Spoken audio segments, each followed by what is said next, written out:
Hello students, आज हम हिंदी का पार्ट 2 बिल्ली का बच्चा इसके बारे में पढ़ेंगे। हम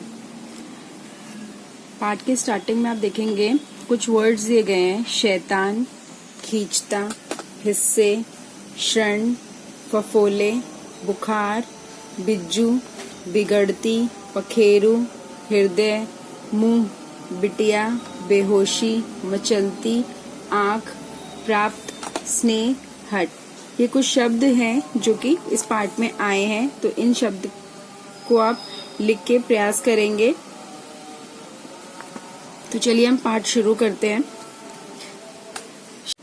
शरबती बचपन से बहुत दुबली पतली थी। उसे अपने छोटे भाई बिज्जू से बहुत प्रेम था। शरबती को जो कुछ खाने को मिलता वह उठाकर बिज्जू को देने दौड़ती। बिज्जू बहुत शैतान था। वह शरबती से प्यार लेता और बदले में उसे खूब मारता। शरबती पहले माँ के पास जाकर शिकायत करती, फिर आकर कहती, बिज्जू मेरे प्यारे भैया, ले बर्फी खा ले। बिज्जू बर्फी खाता और शरबती के बाल खींचता। अम्मा काम में लगी कहती, और खिला बर्फी, ये करेगा निहाल मुझे। तू भी तो नहीं मानती, अपने हिस्से का खिलाती है इसे। जो लड़की थी उसका एक छोटा भाई था बिज्जू, जिसे वो बहुत ज्यादा प्यार करती थी और उसे जो कुछ भी मिलता खाने के लिए उसकी माँ उसको देती, वो सीधा ले जाकर अपने भाई को खिला देती। पर उसका भाई जो था बिज्जू, वो बहुत ही शैतान था और उसको मारता पीटता और उसके साथ बहुत शैतानी करता, उसके बाल खींचता। फिर भी उसकी जो बहन थी शरबती माँ से जाकर शिकायत करती, फिर थोड़ी देर बाद जाके उसे अपने हिस्से का भी खिला देती और उसकी माँ उसको डांटती रहती लड़की को भी कि क्यों इसे खिलाती है जब तुझे मारता है पीटता है तो। पर इससे उन दोनों भाई बहन का स्नेह दिखता है, प्रेम दिखता है कि वो अपनी जो बहन थी वो शरबती अपने भाई को कितना प्यार करती थी। समय बीतता गया। 4 महीने बाद ही बिज्जू को चेचक हो गई। सारे बदन में फफोले उठ आए। तेज बुखार कम होने का नाम ही नहीं लेता था। बिज्जू को एक क्षण भी चैन न मिलता था। कुछ समय बाद 4 महीने बीत गए। जो बिज्जू उसका भाई था उसको चेचक हो गई, मतलब माता निकल आई और सारे बदन पे फफोले मीन्स फोड़े की तरह जो पानी वाले छाले पड़ जाते हैं पूरे शरीर में, वो हो गया और उससे उसको तेज बुखार आ गया और वो बुखार उसका उतरने का नाम ही नहीं ले रहा था। मीन्स वो उसका कम बिल्कुल नहीं हो रहा था बुखार। और जो बिज्जू था वो बहुत उससे परेशान हो रहा था, बेचैन हो रहा था, उसको बिल्कुल भी आराम नहीं मिल पा रहा था। वह रात भर सो न पाता। हालत बिगड़ती गई। एक दिन प्राण पखेरु उड़ गए और क्या हुआ, उसकी जो हालत थी वो बहुत ज्यादा बिगड़ने लगी और उसके मृत्यु हो गई। डॉक्टर, अम्मा और पिताजी देखते रह गए। इन देखने वालों में शरबती भी थी। सब लोग उसको देखते ही रह गए। उसकी मृत्यु हो गई और उसकी बहन भी खड़ी खड़ी वहीं देखती ही रह गई। वो लोग बेबस थे कि कुछ हम कर नहीं पाए। वह तो उस दिन में ही 30-40 वर्ष की हो गई। बिज्जू गायब था। उसने किसी से ना कुछ पूछा ना कहा। वह बिल्कुल ना रोई। खाना दिया तो खा लिया, काम कहा तो काम कर दिया। हंसना गायब हो गया। वह ना मचलती ना शरारत करती। मतलब जब उसकी जो मृत्यु हो गई उसके भाई की, क्योंकि वो अपने भाई से बहुत प्रेम करती थी, तो उसके लिए ऐसा हो गया था कि उसके शरीर से कुछ हिस्सा निकाल लिया। उसको बहुत अफसोस हुआ अपने भाई की मृत्यु का, जिसकी वजह से उसका हंसना बोलना सब कुछ बंद हो गया था। जैसे उसको कोई काम बोला जाए तो वो उस काम को कर देती थी, ना किसी से बात करती, ना शैतानी करती, और खाना देते थे तो खाना भी खा लेती थी। पर जो उसका हंसना था, जो खिलखिलाहट थी, सब कुछ गायब हो गया था और वो न किसी के साथ शरारत भी नहीं करने वाला, उसके साथ कोई नहीं था। वो तो मायूस सी रहने लगी।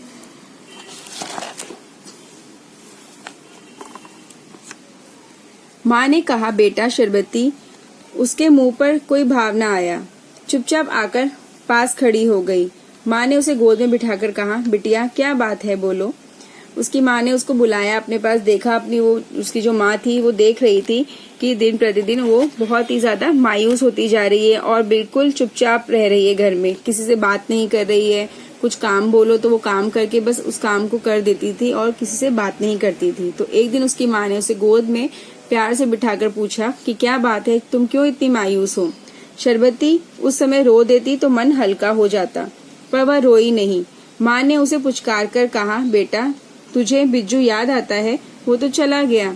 उसकी माँ ने उसको पूछा, भाई की याद दिलाई कि अगर जो क्या पता उसकी माँ को लगा कि अगर मैं उसको उसके भाई की याद दिलाऊंगी तो उसको रोना आ जाए, अगर वह रो देती तो उसका मन हल्का हो जाता।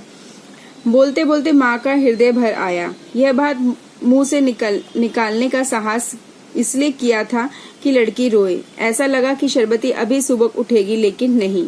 उसकी माँ ने बहुत कोशिश करी कि उसको रुलाया जाए किसी तरह। उसकी माँ भी, उसका हृदय भी भर गया और आंसू, उसके माँ के आंसू आने लगे, पर उस लड़की पर इन बातों का कोई असर नहीं हुआ। उसे लगा कि वो रोने वाली है, पर वो रोई नहीं।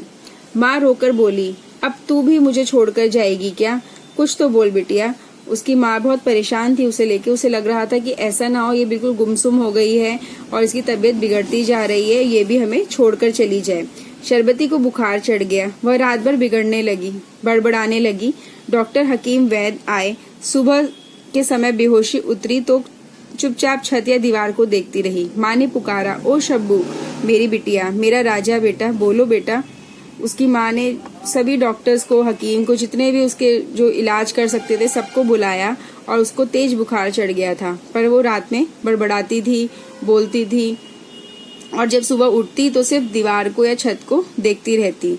उसकी माँ ने उसे पुचकारते हुए उससे पूछा कि क्या बात है, मुझे बताओ, क्यों तुम इस तरीके से हो रखी हो, चुपचाप बिल्कुल गुमसुम बैठी हुई हो। शरबती आंखें फैलाकर देखती रहती। सोते सोते कभी मुस्कुराती, कभी बड़बड़ाती। उसका शरीर सीख सा होता जा रहा था। बहुत मायूस हो गई थी वो, तो उसकी वजह से वो रात में सोते सोते कभी मुस्कुराने लगती, कभी बड़बड़ाने लगती और उसका जो शरीर था बहुत ही ज्यादा दुबला पतला होता जा रहा था, कमजोर होती जा रही थी वो। एक रोज माँ कामकाज में लगी थी, तभी उसे कुछ आहट सुनाई पड़ी। माँ रसोई घर से आई तो देखा शरबती की चारपाई पर एक बिल्ली का बच्चा है। शरबती उसे दबोच रही है और वह की कर रहा है। उसकी माँ ने देखा कि कुछ आवाज सी आ रही है। जैसे वो उठ के गई, रसोई घर से बाहर आई और देखा तो उसने चारपाई पे, यहाँ पे एक बिल्ली का बच्चा आके बैठा हुआ है उसकी चारपाई पे, और जो शरबती है उसको दबा रही है, उसको खींच रही है अपनी तरफ। पर वो जो बच्चा है वो चीख रहा है, की करके आवाज निकाल रहा है। माँ को देखते ही वह बोली, अम्मा, बिल्ली का बच्चा, अम्मा, इसे दूध पीना है। मैं अभी लाई, कहकर माँ भीतर भागी। उसने अपनी माँ से बोला कि माँ, ये उसको दूध पीना है, तो उसकी माँ उसके लिए रसोई घर से दूध लाने के लिए चली गई। शरबती ने छोटी गिलासी में बिल्ली के बच्चे को मुंह से लगाकर कहा, ले पी, दूध पी, दूध। छोड़ दे बिटिया, पंजा मार देगा। माँ बोली, बच्चा अपनी गर्दन छुड़वाने। तो उसकी माँ ने उसको बोला कि वो जबरदस्ती उसको दूध पिलाने लगी, तो पी नहीं रहा था बच्चा। तो उसकी माँ ने उसको बोला कि बेटा छोड़ दे इसे, कहीं ऐसा ना हो वो तुझे पंजा मार दे। की कोशिश कर रहा था। शरबती ने उसे एक थप्पड़ लगाकर कहा, तो नहीं पीनी तुझे, ले पी। उसने, जो बच्चा था वो उससे अपने आप को छुड़ाने की कोशिश कर रहा था, तो शरबती ने उसको एक थप्पड़ लगाया और बोला कि तुझे पीना नहीं पीनी है, दूध नहीं पीना तुझे, ले जबरदस्ती उसको दूध पिलाने लग गई। पर बच्चा भी अपनी हट पर कायम रहा। हट पे मीन्स जिद पर अपने कायम रहा। शरबती ने जब देखा कि वो तो पी नहीं रहा है, गुस्सा, मतलब उसको वो गुस्सा कर रहा है, तो बच्चा भी उसके गुस्से को समझ रहा था। पर शरबती ने उसके गालों को सहलाया, फिर बोली, ले मेरे प्यारे बिल्ली के बच्चे, दूध पी ले। बच्चा अपनी छोटी सी जीभ निकालकर दूध पीने लगा। शरबती उसे स्नेह से पुचकारती रही और जैसे ही उसने उसको प्यार से बोला तो बच्चे ने तुरंत अपनी जीभ निकाली और दूध पीना शुरू कर दिया।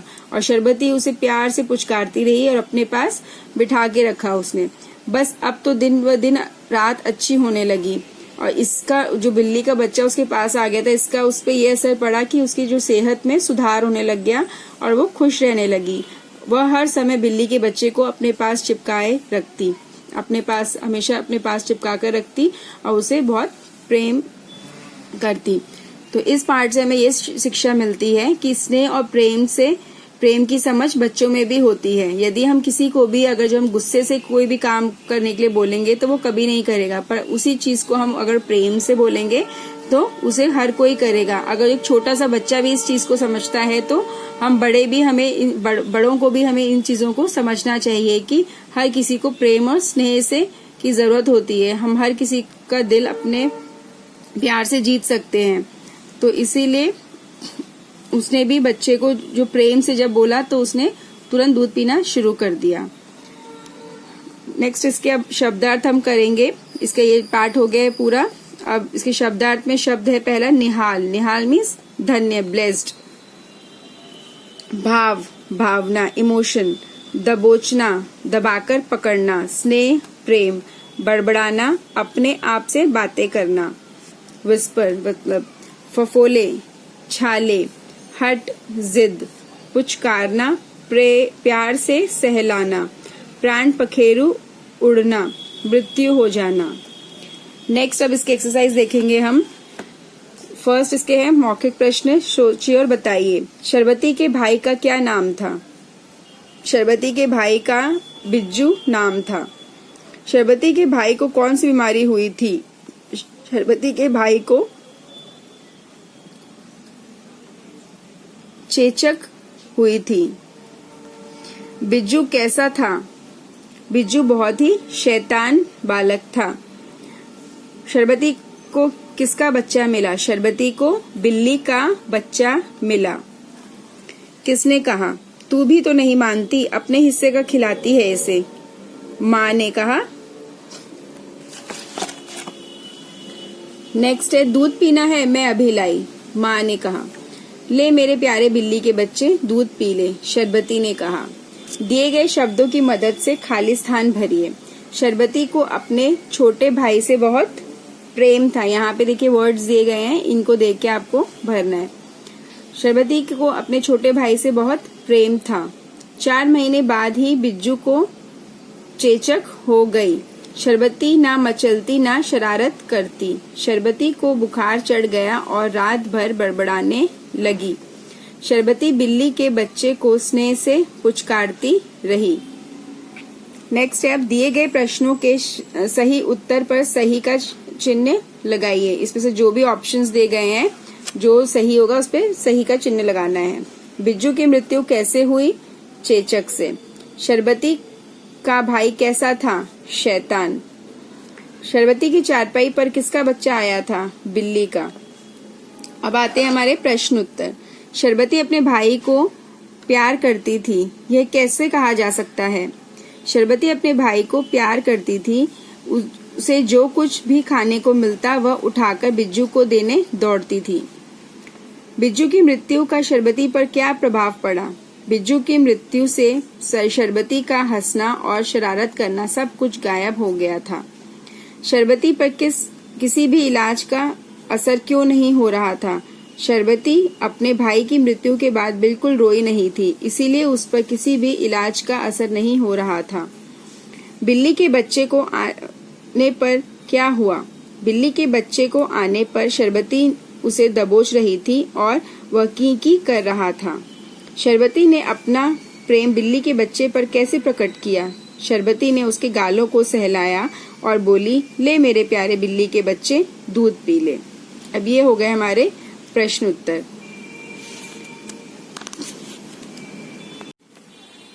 अब ये लेसन कंप्लीट हो गया आपका, तो इसकी जो भी वर्कशीट आपके पास आएगी आपको अच्छे से करनी है। ये क्वेश्चन आंसर्स आप लोग यहाँ से देख के भी लिख सकते हैं, जो इसके आंसर्स हैं।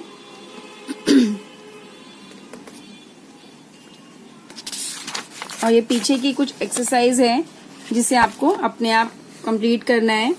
जैसे विशेषण और विशेष का मिलान कीजिए। नीला आसमान, सुरक्षित, सुरक्षित,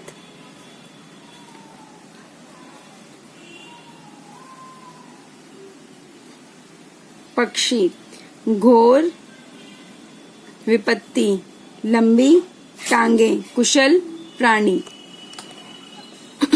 दिए गए वाक्यों के उचित काल पर सही का निशान लगाइए। सोहन पढ़ रहा है, अभी जो काम हो रहा है उसको हम बोलेंगे वर्तमान काल, तो सोहन पढ़ रहा है मीन्स वर्तमान काल में पढ़ रहा है। सरिता गाना गाएगी मीन्स भविष्य काल, भविष्य में गाएगी, गाएगी मीन्स आगे, आगे की बात हो रही है मतलब भविष्य काल। राधिका की रुमाल खून से लाल थी, राधिका की रुमाल खून से लाल थी।